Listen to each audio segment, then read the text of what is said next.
Ben, salut Anne-Marie. Bonjour Jean. Ça fait pas longtemps qu'on se connaît. 15 minutes. Parce que moi, je suis administrateur et je siège aussi au comité développement durable où il y a plein de bonnes idées qui sont sorties. Donc, qu'est-ce que tu fais juste à la Régie verte? Alors moi, je suis opératrice de l'usine du traitement du Lexivia et des bouts de faux septiques. Je m'occupe aussi un peu de la torchère, donc pour brûler les biogaz qui émanent du LET, du lieu d'enfouissement technique.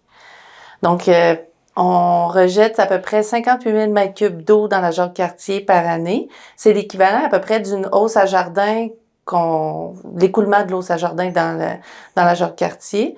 On traite 18 000 mètres cubes de boues de fosses septiques par année.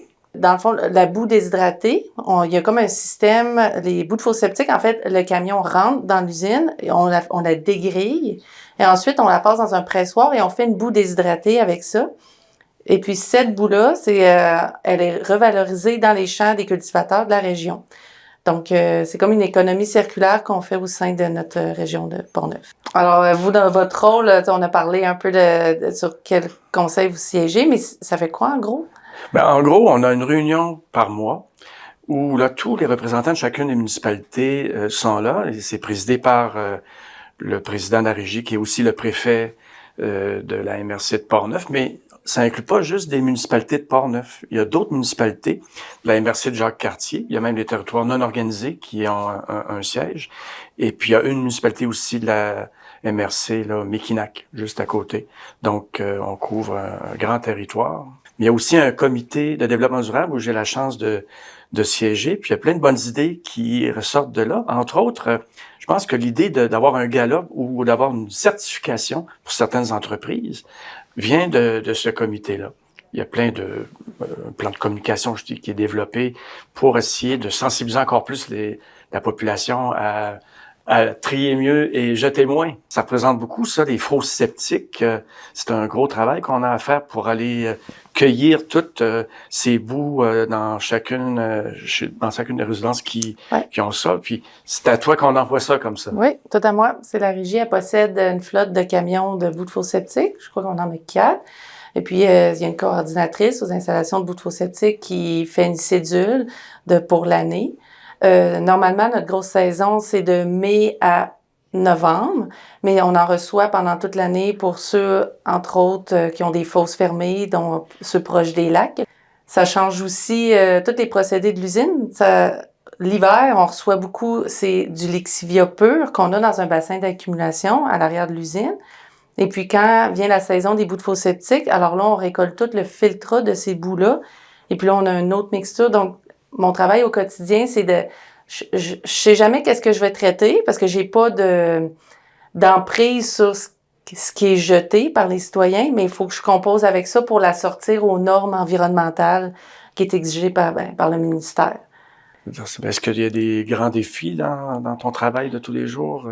C'est beaucoup coordonner, en fait, les différents intervenants, parce que dans une usine, on parle d'électromécanicien, on parle de mécanicien, on parle d'électricien, on parle... moi, je suis chimiste, je lis dans l'eau, les paramètres dans l'eau de chaque bassin. Donc, est-ce qu'il y a des projets d'agrandissement? On optimise, c'est plus de l'optimisation qu'on fait. Mais oui, un projet rameau, c'est des saules qu'on a plantés sur plusieurs hectares, qu'on va recueillir l'eau du filtrat des boues de fosses septiques et du Lexivia pour arroser nos saules durant mi-mai aller jusqu'à la mi-octobre. Tout ça est contrôlé par des sondes dans la terre pour arroser juste le nécessaire. Il faut pas que l'eau percole puis contamine la nappe phréatique. Puis autour de toute la cellule, la cellule d'enfouissement, c'est aussi 4 fois par année, on va cueillir des échantillons dans des puits, donc pour voir si la nappe phréatique est atteinte ou pas pour les contaminants. Le fait que tu sois chimiste, c'est une formation adéquate? Oui, on a un petit laboratoire à l'intérieur de l'usine pour suivre quotidiennement nos analyses, même si on l'envoie une fois par semaine à chaque jour, on sait qu'est-ce qu'on sort. Et tu sais qu'un des enjeux qui est souvent discuté au conseil d'administration où je siège, c'est les odeurs. Est-ce que vous faites des efforts dans votre secteur pour limiter les odeurs? Oui, l'amélioration du système de captage des biogaz va être revue, va être refait pour justement capter le plus de méthane possible et le plus d'H2S possible pour le faire brûler à la torchère, pour assurer la pérennité, en fait, du matériel électronique. Puis ça va être fait pour du côté de la torchère. Du côté du poste de pompage, on ouvre une nouvelle cellule cet été. Puis ça va permettre justement d'optimiser nos opérations. Incluant les courtes périodes où il peut y avoir des mauvaises odeurs, ça sera encore mieux contrôlé. Ça pourrait, oui, être mieux contrôlé. Oui, parce qu'on va avoir des capteurs intelligents aussi pour un peu partout sur le site pour nous prévenir d'où provient les odeurs désagréables. Mais j'ai aussi un aérateur sur mon bassin d'accumulation qui est de 12 000 mètres cubes. Puis en activant cet aérateur-là, on élimine, dans le fond, les odeurs. On est toujours à la recherche de solutions. Puis dans l'économie circulaire aussi, le fait qu'on puisse produire éventuellement du gaz naturel, du GNR, ça aussi, ça peut être intéressant comme projet à développer, non? Oui, c'est pour ça qu'on va essayer d'optimiser notre système de captage des biogaz. Une chose dont je suis fier, qu'on a contribué là, à prendre des décisions au conseil d'administration de la Régie verte, c'est d'avoir acheté des camions, d'avoir nos propres camions pour aller chercher des matières résiduelles, des matières pour le recyclage. Et en plus, on a construit un garage pour être sûr que les camions puissent partir à tous les matins quand il fait moins 30. Moi, j'aimerais bien que les citoyens aussi aient la chance d'aller visiter des installations. Une fois par année, on a des portes ouvertes. Oui. Puis on loue un autobus et on fait le tour du complexe environnemental. Il y a toujours quelqu'un, une ou deux personnes qui commentent puis qui parlent parce que c'est pas évident, c'est gros quand même, là, puis savoir où est-ce qu'il est l'ancien LES, le T, les stations de pompage, la plateforme de compostage, parce que c'est un centre de transbordement. En fait, le compost arrive sur le complexe, mais il repart après pour se faire composter dans un autre lieu. Ensuite, on a un centre de CRD, de matériaux de construction. On a l'usine, les deux usines, la torchère. Oui, c'est quelque chose de... Puis on gagne tout, je pense, à comprendre un peu la complexité des opérations. C'est pas juste mettre le bac au bout de la rue, au bout de notre entrée, puis il part. C'est tout le travail qui se fait. Nous, le travail commence quand il arrive sur le site, mais c'est tout l'effort qui sont mis, tout par rapport justement à traiter le Lixivia, c'est du jus de poubelle, donc tout l'effort puis l'argent qui est mis pour traiter ça, puis on n'a pas le choix.